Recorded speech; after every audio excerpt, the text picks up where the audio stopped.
حضرت فضیل بن ایاز بہت بڑے بزرگ گزرے. جوانی کا زمانہ تھا تو ایک خاتون سے آشنائی ہو گئی، محبت کا ربط قائم ہو گیا. تو ظاہرہ جوانی مستانی ہوتی ہے اور جنون کا ایک شعبہ کہا گیا ہے جوانی کو، اور پھر دل میں اس طرح کے رجحان پیدا ہو جائیں تو پھر وہ جنون کئی گنا بڑھ جاتا ہے. تو اس کے ساتھ وقت طے کیا اور اس کے ملنے کے لیے بے تابی کے ساتھ ان گھڑیوں کا، ان لمحوں کا انتظار کرنے لگے. خیر جب وہ وقت آیا تو اس کے گھر کی طرف چلے اور اس کے گھر کی دیوار پھلانگنے لگے تھے کہ ساتھ والے مکان سے کسی قاری قرآن کی تلاوت کی آواز کانوں میں پڑی. اور وہ پڑھ کیا رہا تھا، الم یان للذین آمنوا ان تخشع قلوبهم لذکر اللہ وما نزل من الحق. کیا اہل ایمان پہ وہ وقت نہیں آیا کہ ان کے دل اللہ کے ذکر اور اللہ کی یاد، اس کی محبت میں تڑپ اٹھیں اور وہ خوف خدا میں مبتلا ہو، اور جو نازل ہوا قرآن، اس قرآن کی محبت میں اس کے دل میں خشیت پیدا ہو. بس یہ کانوں میں پڑنے کی دیر تھی کہ دوبارہ گلی میں چھلانگ لگائی اور کہا میرے اوپر وہ وقت آ گیا ہے، اور جنگلوں کو روتے ہوئے نکلے. اور حضرت فضیل بن ایاز پھر ولیوں کے امام قرار پائے.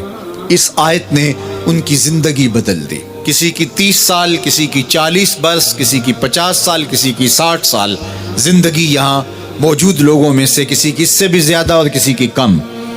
اس آیت کریمہ کو ذرا اپنے اوپر وارد کریں تو اللہ ہمیں نصیب کر دے کہ ہمارے دل تیرے خوف سے کانپ اٹھے اور تیری خشیت سے ہمارے دل لرز اٹھیں، اور قرآن کے ساتھ ہمارا ربط مضبوط اور مستحکم ہو جائے، اور ہم یہ اقرار کرتے ہوئے تیرے حضور حاضر ہو جائیں، مالک وہ وقت آ گیا ہے کہ ہمارے دل تیری یاد سے، تیری محبت سے، تیرے پیار سے مالا مال ہو گئے، اور اپنی باقی زندگی ہم تیرے پیار میں، تیری محبت میں اور تیری یاد میں بسر کریں گے.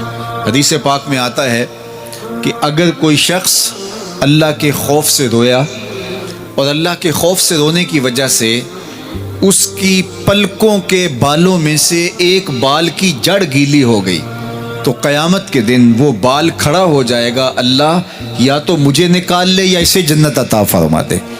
تو اللہ جل شانہ اس بال کو تو آنکھ سے نہیں نوچے گا، بلکہ اس شخص کو اللہ جنت عطا فرما دے گا. اللہ اکبر. گناہگار کی آنکھ کا پانی اللہ کے غصے کی آگ کو ٹھنڈا کر دیتا ہے. اس لیے ہمیں رونے کا کہا گیا، فَلْيَضْحَكُوا قَلِيلًا وَلْيَبْكُوا كَثِيرًا. اللہ اکبر. ارشاد فرمایا کہ تھوڑا ہنسا کرو، زیادہ رویا کرو. صحابہ کو ہنستے ہوئے دیکھا تو آقا کریم علیہ السلام نے فرمایا کہ تمہارے تک اللہ کی امان نہیں پہنچی اور تم ہنس رہے ہو. عرض کی حضور اس کا کفارہ؟ تو فرمایا اس کا کفارہ یہ ہے کہ جتنا ہنسے ہو اتنا ہی تمہیں رونا پڑے گا. میں اور آپ ذرا اپنی زندگی پر غور و تدبر کریں. ہماری زندگی میں ہنسنا زیادہ ہے یا رونا زیادہ ہے؟ سویر سے لے کر شام تک کہے زیادہ ہیں، ٹھٹھے زیادہ ہیں، مذاق زیادہ ہیں، لطیفے زیادہ ہیں، یا عبرتیں زیادہ ہیں؟ تفکر زیادہ ہے، تدبر زیادہ ہے، سوچ بچار زیادہ ہے، یاد الہی میں تڑپنا زیادہ ہے، آنکھوں سے یاد خدا میں بہنے والے آنسو زیادہ ہیں، یا غفلت سے پھوٹتے ہوئے کہے زیادہ ہیں؟ مجھے اور آپ کو اپنی زندگی کا ضرور محاسبہ کرنا چاہیے. ٹھٹھوں سے، مذاق سے ہماری مجلسیں بھرپور ہوتی ہیں. ہم دن میں جتنا ہنستے ہیں کیا اس کا 10واں حصہ بھی ہم تنہائی میں بیٹھ کے اللہ کی یاد میں روتے ہیں؟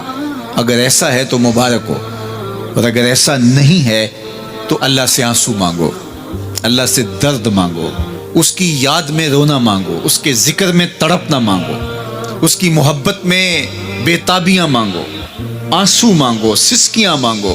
تڑپنے پھڑکنے کی توفیق دے، دل مرتضیٰ سوز صدیق دے.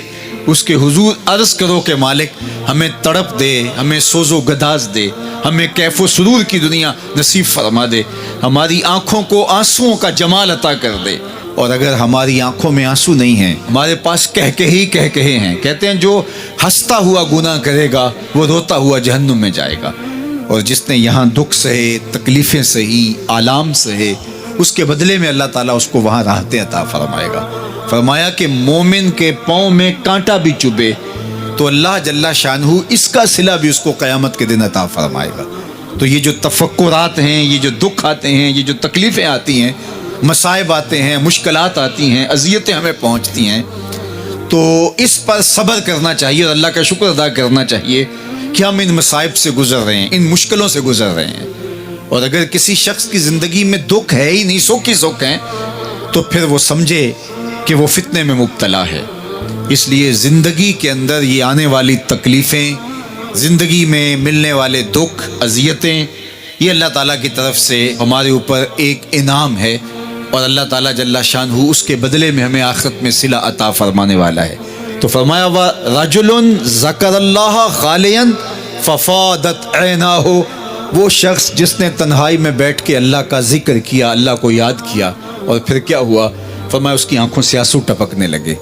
تو میرے اور آپ کے آقا و مولا نے فرمایا قیامت کے دن جب کوئی سایہ نہیں ہوگا، یاد الہی میں رونے والے کو اللہ اپنے عرش کا ٹھنڈا سایہ عطا فرما دے گا۔ تو یہ رونا بہت بڑی دولت ہے، یہ بہت بڑی سعادت ہے۔